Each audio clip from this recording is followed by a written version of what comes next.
I'm a grateful alcoholic named Kevin. Amen. I appreciate y'all having me. It's I like how it works. God could and would if he was solved. Y'all told me in the beginning I didn't even have to find him. I just had to seek him. And that was mighty nice words to my ears when I got here. My sobriety date's March the 5th of 2007. And because of people like you and the Big Book Alcoholics Anonymous and sponsorship, I haven't found it necessary to take a drink since actually March the 4th. But my sobriety date's March 5th of 07. I like to just tell a little story before I get started, just to calm my nerves a little bit. So, this drunk wakes up next to a whole case of long neck Budweisers. And he reaches in and gets the first one out, and he busted against the wall and said, "You son of a gun, you cost me my family." And he gets the next one out, and he busts it, and he said, "You son of a gun, you cost me my dignity, my self-respect." And pulls the next one out, busts it, says, "You cost me my job." And he pulls the fourth one out, and it's still full, cap still sealed. He said, "Step aside, my good man. I know you didn't have nothing to do with it."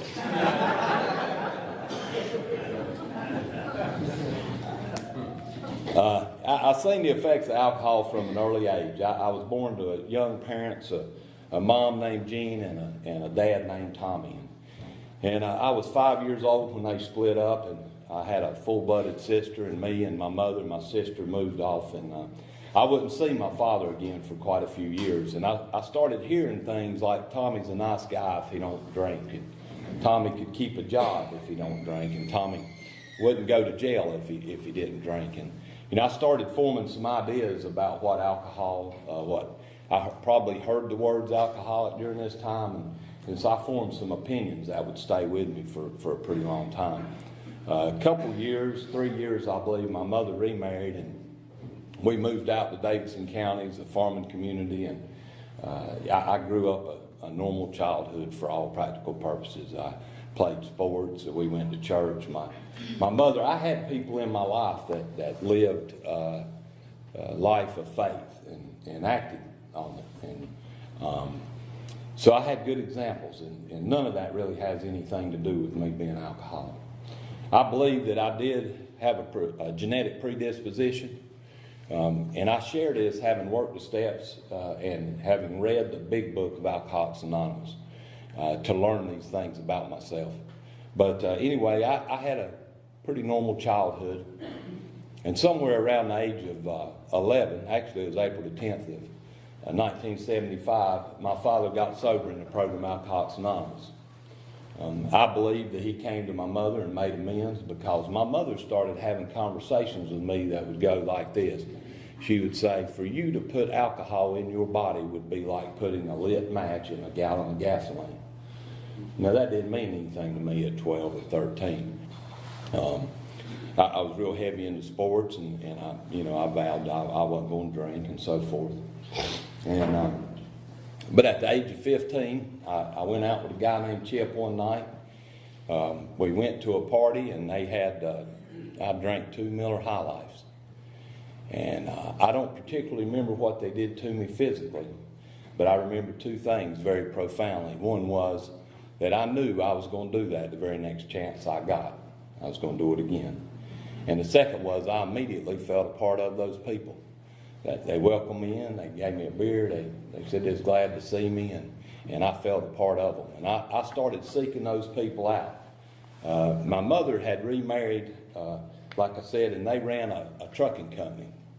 And so I quit sports, and I grew up in the trucking business. And I had my first two beers when I was 15 years old. Before I ever turned 16, my mother summoned my father to come up. He lived at Carolina Beach, was a couple hundred miles away from me. She summoned him to come up and have a talk with me about my attitude and my activities and my behavior. And I'm already having a lot of problems with personal relationships, mainly with people that want to tell me what to do. I don't particularly like that. I want to do what I want to do. So my father comes up and he gets me in a pickup truck. And now my dad's 6'5". He's got big forearms and big upper body, and I'm thinking, man, I'm in for it. He's going to kick the crap out of me, But he did something real odd. He got me in the truck, we started riding around, and he asked me what was going on, and asked my side of the story. And then he told me about him, and he told me about his drinking.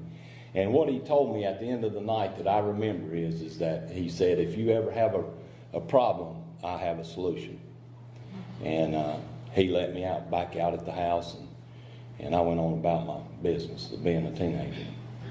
After I got my driver's license at 16, I wound up wrecking 6 times before I ever got 18. I like to drink and go places. I was always in the wrong place. I was always with the wrong people. I was always with the wrong crowd. As soon as I got a couple drinks, I'm going to go over there, go see Ted, whoever. All those were single vehicle accidents, by the way. Thank goodness, that I lived out in the country. I lived out in the farming community, and so fortunately I didn't kill myself or anybody else. At least one time I didn't even make it off of out of the neighborhood. I crashed into the neighbor's split rail fence. That's embarrassing for my parents. I'm 16, 17 years old. I told the neighbors, I'll come back and fix your fence. They said, we'd just assume you never come back our property. So, we'll get somebody to fix the fence. So then I have another miracle happen in my life. I meet my high school sweetheart, and she's a year older than I am, and we start dating. I'm working full time now. I go to school in the mornings and I work in the afternoons in the trucking business, and I'm still seeking those people that are like me. And now I got me a driver because she's a year older than I am. And I tell her today, she took advantage of me in my youth. She sweet talked to me with her womanly ways. So 23 days out of high school, we decided we'd get married. And I had actually asked her at Christmas, and I think I graduated on June the 3rd, and we got married on June the 27th. That was a Sunday, and on that Tuesday before, I asked her if we wanted to go elope.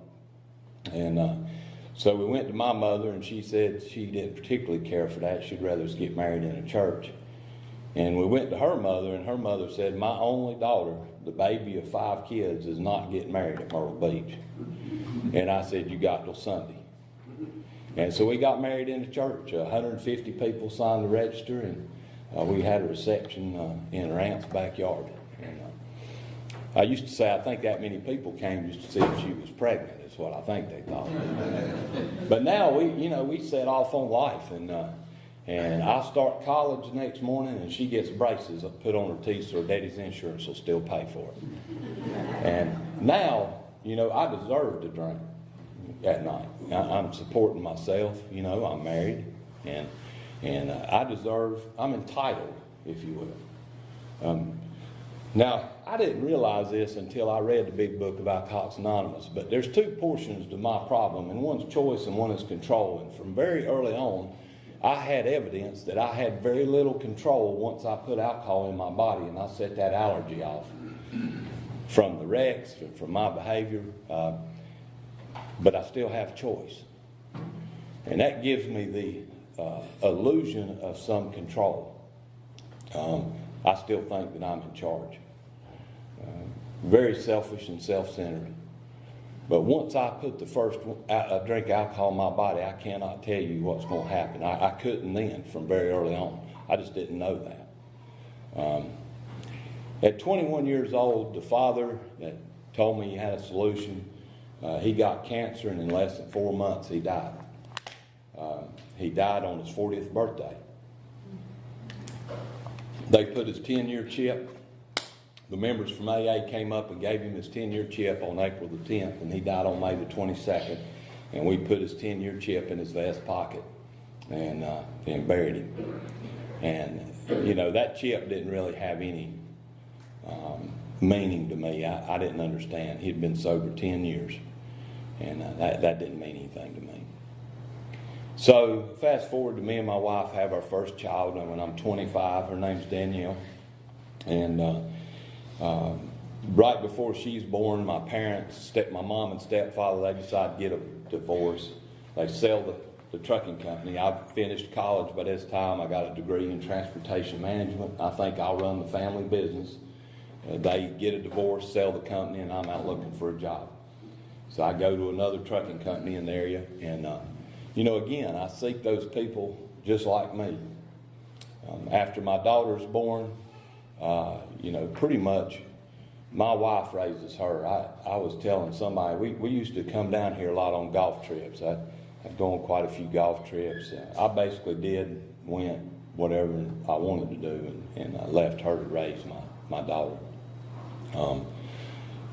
Selfish and self-centered to the extreme.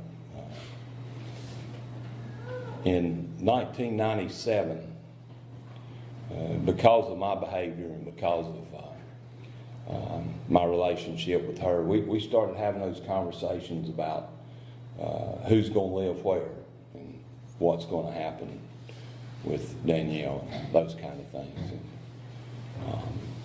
So I said, I'll just quit, and at this moment, I still have choice. I still have the ability to choose. As long as I don't pick that drink up, I can go periods of time. And I'm not a very pleasant individual to be around, I promise you. So I just quit. We started going to church, and we had a lady named Becky that became very important in our life. We went to church with her for a little while, and she was actually my wife's best friend's mother. And she kind of adopted us. I lost my mother in 96, and so Becky kind of adopted us, and we started going to church with her. She bought me and gave me, her brother was in the program Alcoholics Anonymous. She got a book from him, and she gave it to me in 1997. I took that book promptly and stuck it in the top of my closet, because I didn't need it. I haven't been to jail. I haven't lost any jobs, and I'm not really having any problems like that. And I'm not drinking, I can still quit for days, months, and so I just quit. And I substituted work for it. I became a workaholic at that trucking company. I took another job with a company out of Des Moines, Iowa, and I started getting promoted. And I was a terminal manager when I went to work. Well, I wasn't even a terminal manager. I was a dispatcher sales when I went to work for them. I became terminal manager. I became operations manager. Then I became vice president of operations for a territory. And I'm following up the ladder. And eventually I'll wind up with one account for the whole United States, Mexico, and Canada. I got a company car, an expensive account, and I go to the airport every Monday and get on an airplane and come home every Friday. And as Bill says in his story, I have arrived. I'm very fortunate that I got sober in High Point around a bunch of big book drunks and a bunch of old timers that understood the program and the steps of Alcoholics Anonymous. What I know today is what Glenn Wiley explained to me that's on page 24 in the italicized writing. No matter what happened to me yesterday or a week or a month before, that is absolutely no good to me to keep me from taking that next drink. As vice president of operation, majority of my terminals was organized labor, and like I said, I was not a very pleasant individual to be around the majority of the time. Most people had a nickname for me that was part of the anatomy. I won't repeat here, but you can figure it out. Irritable, restless, and discontent. But things are still going so well in my personal life. We have another daughter in 2001.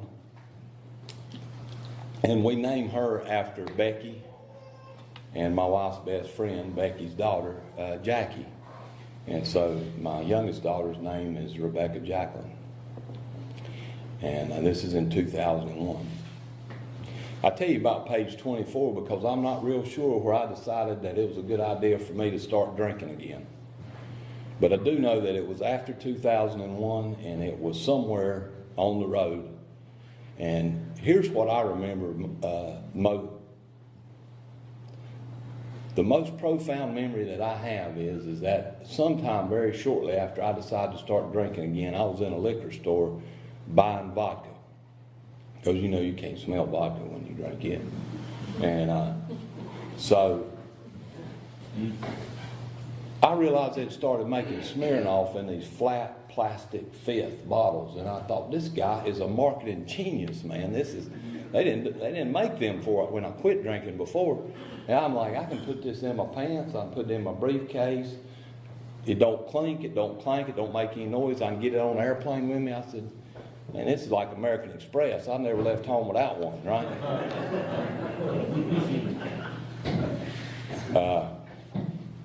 I still have no control. Now, my sponsor is a guy named Jerry S. And, I would ask you to do this instead of look for the differences, try to compare and relate, He started talking about, when I heard him the first time, about how he used to travel and he couldn't remember what city he was in, and he had a way to remember that. Well, my way was, because I traveled to like 10 consistent cities, I would memorize the area codes for the cities that I went to. That way, when I came to in the hotel room, I could look at the area code and I'd know where I was at. My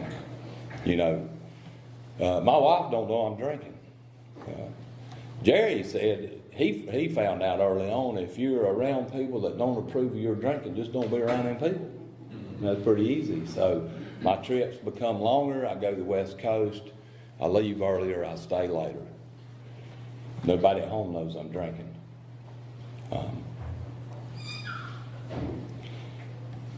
I think sometime in 2003, I got a sudden craving for orange juice. I had a vitamin C deficiency when I'm at home, so I'm taking those vodka bottles and mixing them with orange juice. And my wife and the children go to bed pretty early, and so I can sit downstairs by myself and I'm drinking, and nobody knows, I think. So I come upstairs one night and I stumble and hit the armoire, and my wife wakes up and she said, "Have you been drinking?" And I said, "You damn right I have." And she said, "Well, I didn't think you drank." And I said, "I am what I am." And now the cat's out of the bag, and it's game on. I'm still traveling with this company, but I'm having a lot of internal problems. My internal condition is such that I'm sitting in a closet with a 357 trying to figure out how to end my life. That spiritual malady has made me sick. And I'm at a point now where I've lost the ability to choose. Now I can't, like the book says, I can't imagine life with alcohol and I can't imagine life without alcohol. I'm pretty much screwed. And so I'm drinking around the clock for the most part. I'm still functioning, still traveling with this company. I have some problems like this. We go to a party and they, because of my behavior and the noise, the police are called and they come out. And of course, I'm the most qualified to go speak with this gentleman. He's come out and he tells them point blank, if y'all don't take him back inside, he's going with me. And so they get me back inside. Well, he pulls up the street into a church parking lot, and he's watching the apartment from about a block or so away. And so I said, I'm a pretty smart fella. I know this is the United States of America, and I know what my rights are. And if he's going to watch me, I'm going to watch him. So we mix us up a big jug, and we climb this white pine tree about 30 foot in the air. We're sitting up there on the branches, and we're watching the policeman, and I guess... it must be time to go because about 11 o'clock he drives off, So we come down and I wake up the next morning. My hair is glued to my head from pine tar. I've got that stuff all over me. My clothes are ruined, And what makes you really feel good is the first time I told that story in my talk, old Roy H. Told me afterwards, he said, "You know what happened that night, don't you?" And I said, "No idea." He said, "Well, that police officer went home and his wife said, 'How'd it go tonight?' He said, 'Great.' Watched two drunks sit in a pine tree for about an hour and a half."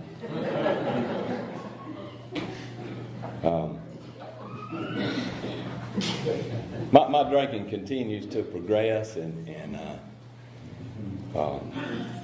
so me and my wife decide that it's probably all that stress, and pressure that I'm under from that job, that traveling, many mornings I would get on that airplane and I would say to myself, this week's going to be different, And that lady would come down the aisle with a card, or I'd be in first class, and they would say, would you like something to drink? And I would say, yes, screwdriver would be great.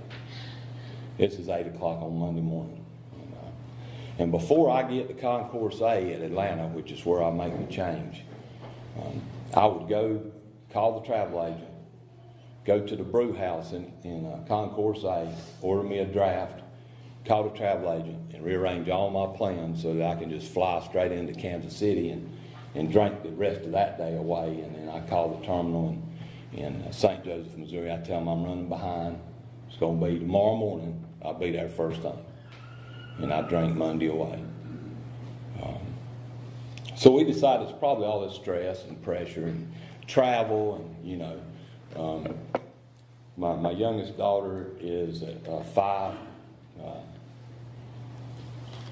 In 2005, my grandmother, my aunt, and my sister, the only full-blooded sister I have, they all passed away in 2005. And my sister has a 14-year-old daughter. So during this time that I'm traveling, my wife's at home to take care of a 16-year-old, a 14-year-old, and a 5-year-old. And I'm out traveling around. So we decided it's probably all that stress and pressure. And I quit that job. I know today that I pretty much just drank that job up, is what happened. I was becoming unemployable and unfunctional. But we decided that's probably going to fix it. So I called them up on a Monday morning. I told them I'm going to give you a month's notice.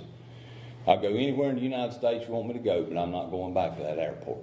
I'm done. I made it 5 years after September 11th. I said, that's it. They said, man, you're having a bad Monday morning, ain't you? And I said, no, I'm just done. They said, take a couple of weeks off. It's okay.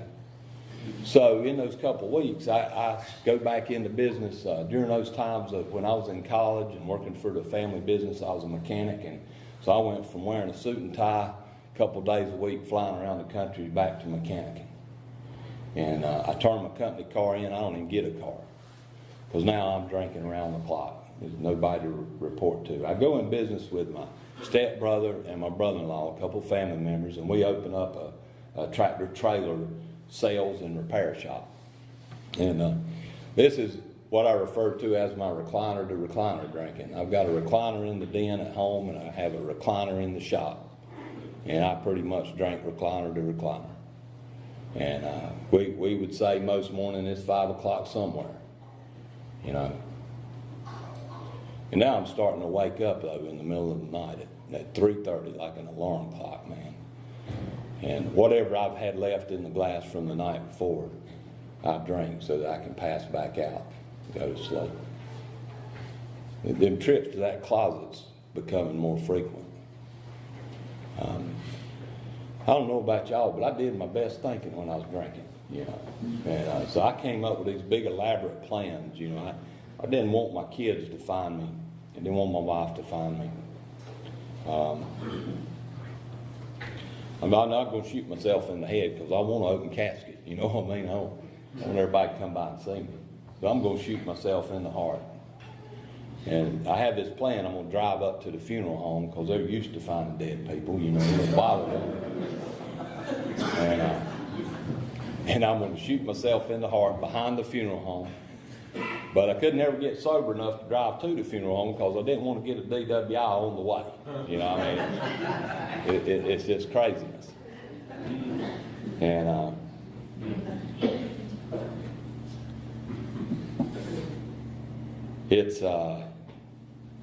I'm just existing is what I'm doing.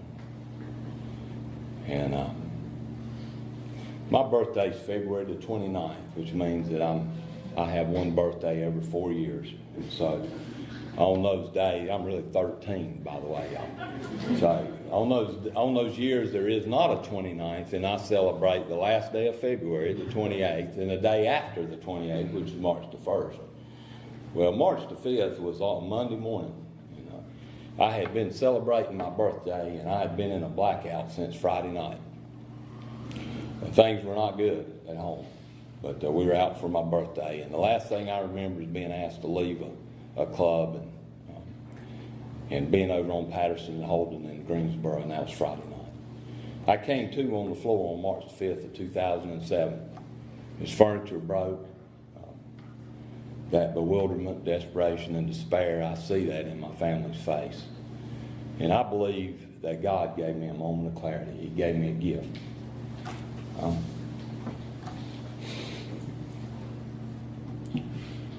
He gave me a gift to see that I was going to die drunk. And I was going to affect everybody around me. And I don't remember calling out to that God because I certainly didn't understand anything about him. But I do remember that I knew that Alcoholics Anonymous was where I needed to come. I knew that it had worked for my dad. I knew it worked for Daryl. And I knew clearly that that's where I needed to come. I had no idea how to find out. I'd never been to a meeting. I'd never seen a clubhouse, nothing. So I called the number in the phone book, and they said, if you'll go to 1301 English Club, the club on 1301 English Road, there's usually a meeting there every night at 8 o'clock. And so as soon as I got able, I went to my first meeting, Alcoholics Anonymous, and I walked in the door, and a guy standing behind the bar there making the coffee named Billy, he offered me a cup of coffee, and he shook my hand, and he said he was glad to see me. And I immediately felt a part of. I knew that you were my people. There's only two places that I've really ever felt comfortable in my life, and one of them is bellied up to a bar, and the other one is in the rooms of Alcoholics Anonymous. And I started meeting and talking to people and listening. I had no idea, but I read the 12 steps on the wall that night, and I'm a little more advanced than most people, so I just went right to step 11 and started praying for knowledge of God's will for me and the power to carry that out.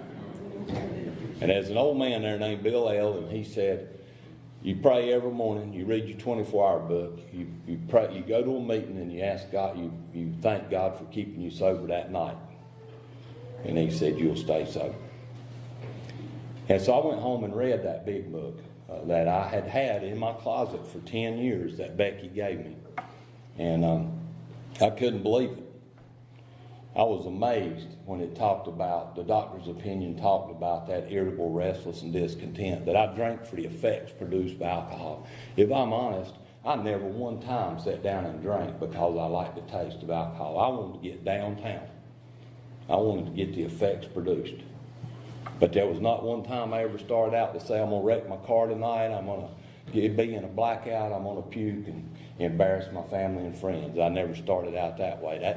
That's where I could not hit the mark. That's where I had the control problems, And so I started coming to meetings and listening to them old timers like Bill and Glenn and Roy. And on the next Monday, I remember riding down the road and realizing that for the first time in a long time, I had not thought about a drink of liquor, and it struck me. And the next thought that came to me was I knew that I didn't do it. I knew that a powerful and loving God had given me that moment of clarity, and He had taken the obsession to drink from me. Because the only thing different I had been doing was coming hanging out with y'all and praying twice a day. And that was, that was hope, is what that was. And I was mighty grateful not to have that obsession gone. And so I just kept going to meetings and getting involved in Alcoholics Anonymous. And, fortunately, them guys took me in and they gave me jobs to do, like making coffee and cleaning up and setting up meetings. And in about August, well, let me tell you this. Early on, Bill, I want to be sure I tell this. Bill L. shared, Bill Lanier, he's passed on now, but he was a constant at the club. He was an old timer. He talked about his first bar that he ever went into in Racine, Wisconsin. He said it was a long mahogany bar, and it had dim lights, and it had green bottles and red bottles and white bottles and the clinking of the glasses, and he just could not resist it. And in my mind's eye, I could see the bar at the Holiday Inn in St. Joe, Missouri, because many, many nights I stood there trying to make that decision. Was I going to go in, or was I going to go up to my room and go to bed so that I could get work the next morning? And very few times did I go to my room. I couldn't resist it. But I related to what he said with that bar. And, so anyway, I'm coming to meetings sometime in May. I'm riding down the road. I'm sober a couple months now. I got a sponsor right away. He started having me read the book and work steps. And he told me, if you take the alcohol out of an alcoholic, you better put something back in its place. And that's the solution that's outlined in the big book, Alcoholics Anonymous. Or otherwise, I don't like pain. I'm going to do something about it. And so I'm reading the book. So May, I'm riding down the road, and it's a beautiful afternoon. And that thought crosses my mind that a couple of beers would probably really be good. And the very next thought that crossed my mind was that my sobriety date's 3/57, March the 5th of 07. I can go back to that closet any day I want, trying to figure out how to end my life. And on that particular day, I never had it so good.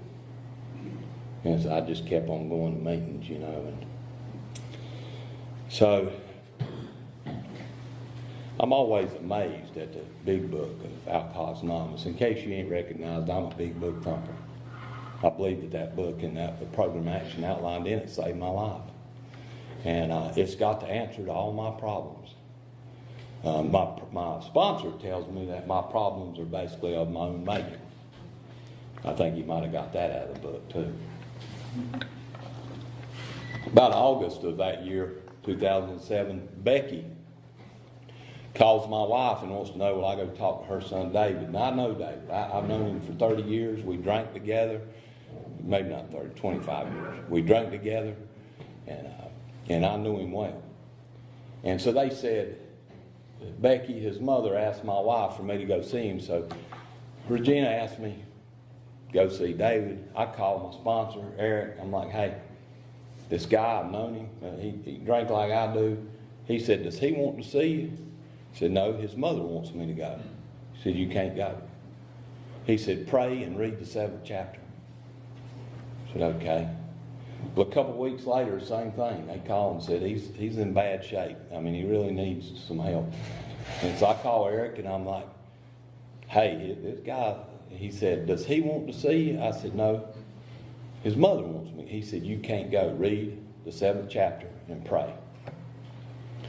And on September the 14th was a Saturday. The call came that said, David's ready to talk to you. And so I thought, now I'm going to really get some profound knowledge now. So I call Eric, and I'm like, hey, now David wants to see me. And he said, pray and read the 7th chapter. When I done that, I realized that chapter told me the first 2 times why I could not go. That I may spoil the only chance that I ever have to carry the message to this guy. And the 3rd time, it told me what to do when I went. And it said to tell him about me. I talk about his drinking, but tell him about me and how I established a relationship with the God of my understanding. And you know what? That's what my dad had done 28 years before that. He had told me about his drinking and about his life and the solution that he told me that he had.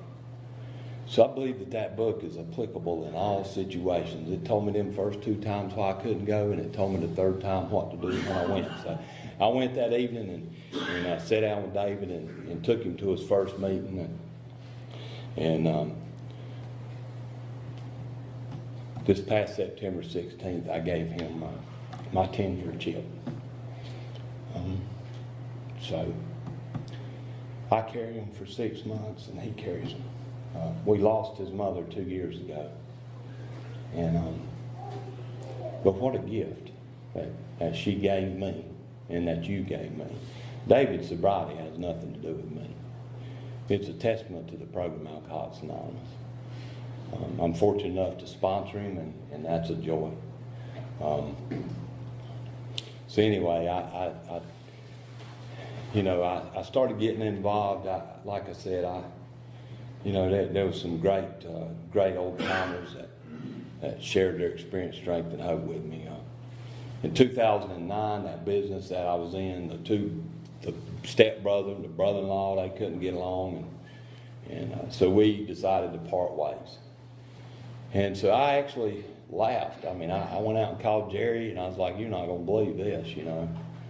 And I had the feeling that my time was done there. God had something different for me. I had had 2 years to get sober, go to all the meetings I needed to go to. I had had a period of time to drink myself into the program Alcoholics Anonymous. Then I had 2 years to get sober, and it's time for me to do something different. So I went home. My wife had just gotten a new job. She went to work for a bank, and they were purchasing a bunch of banks. She's a paralegal, and she put herself through school and got that degree with absolutely no help from me. You know.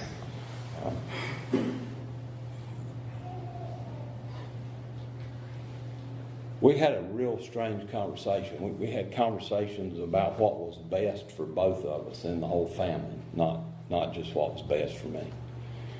And so we decided that I would stay at home with Becca, and she was going to have to travel, and my wife was going to be gone some, and Becca was at the age where she needed some help, and she needed somebody to help her with her homework and take her here and there, you know. And so we decided I'd stay at home. And so, you know, I got to tell people then that I run things around my house, the vacuum cleaner and the dishwasher. And I started cooking, and man, you know, I just got so many blessings. I was gone for Danielle's. I mean, it's like I left one day, she was 7, and I came home, she was 17, and I missed it, all of it. Becca, I'm taking her to school every day, and you know, one morning we're in there, and she's making a sandwich for her lunch, and she wants to make it herself. I guess she's about 8 or 9 years old, and so she got 2 pieces of bread. She puts cheese on one side, and ham on the other side, and mustard on one side, and mayonnaise on the other side, and then she closes it over, and she slaps it down, and she said, "Now that's what I call a sandwich." You can't put a price on that, you know. I'm very grateful to the program.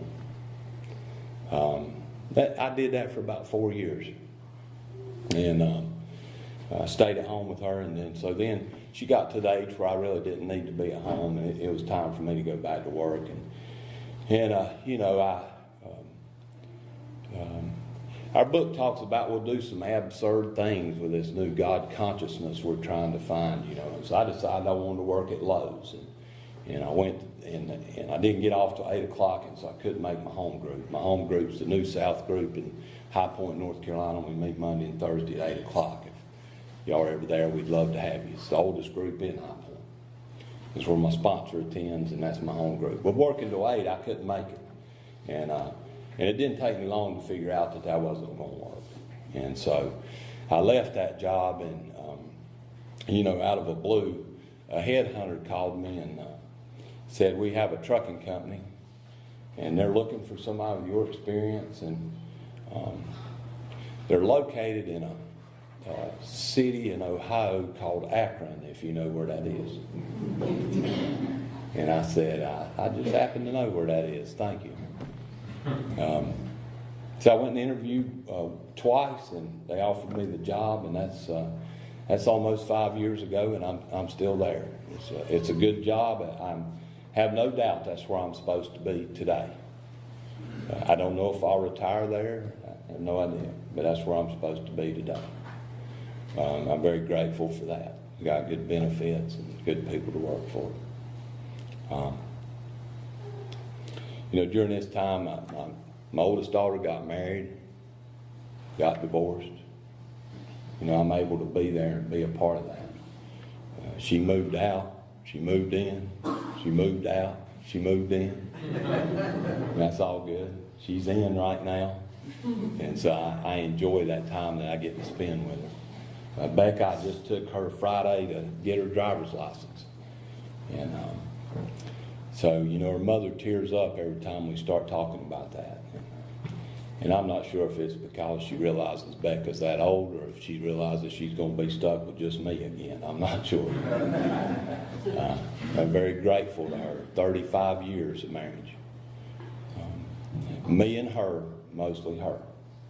I can promise you. You know, my life's good today. I'm very grateful to the program Alcoholics Anonymous. I love to go to meetings. I love the fellowship. You know, by our very definition, when we read the preamble, that's what we are, as a fellowship. And I'm very grateful for that. You know, like I said, that book gives me a lot of tools that y'all told me about. This God that I still don't understand that I found in the rooms of Alcoholics Anonymous. You know, I got to a point where I had bronchitis and I still smoked. And I went to the doctor and he simply said, you can smoke or breathe, one or the other. So that's pretty clear. That's like at the end of December. So January the 13th of the next January, I quit. And I applied the tools and the program, and I prayed a lot, and I listened to members and experienced strength and hope, and so I quit smoking. And so there again, sometime in about May, you know, because I got a real good forgetter and a real bad rememberer. I mean, I can forget, you know. So about May, I'm sitting at a stoplight, and this lady made a left-hand turn in front of me, and she had a 100 cigarettes sticking out of her mouth, and it was lit, and the whole front of her car just filled up. And I thought, my God, that looks good. It's 8 o'clock in the morning. I got a fresh cup of coffee, and I'm thinking, in my mind, I'm going to go buy me a pack of cigarettes. And out of the corner of my eye, I looked next to me at the stoplight, and in the lane right beside of me was a big white van with 3-inch letters on it that said Triad Respiratory Care, oxygen bottles and nebulizers. I said, thank you, God. I got it.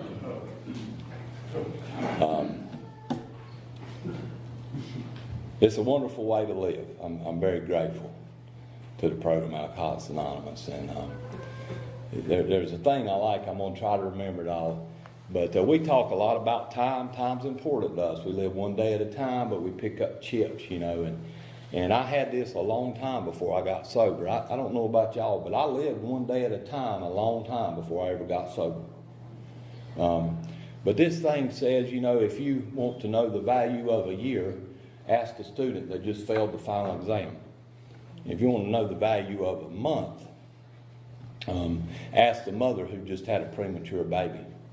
If you want to know the value of a week, ask the publisher of a weekly newspaper. If you want to know the value of a day, ask a single day wage earner with hungry kids. If you want to know the value of an hour, ask 2 lovers who are waiting to meet. If you want to know the value of a minute, ask the person who just missed a plane or a train. If you want to know the value of a second, ask the person who barely missed having a serious accident. And if you want to know the value of a millisecond, ask the person who just won the silver medal. All of them are important, and I appreciate y'all asking me to spend this one with you. Thank you.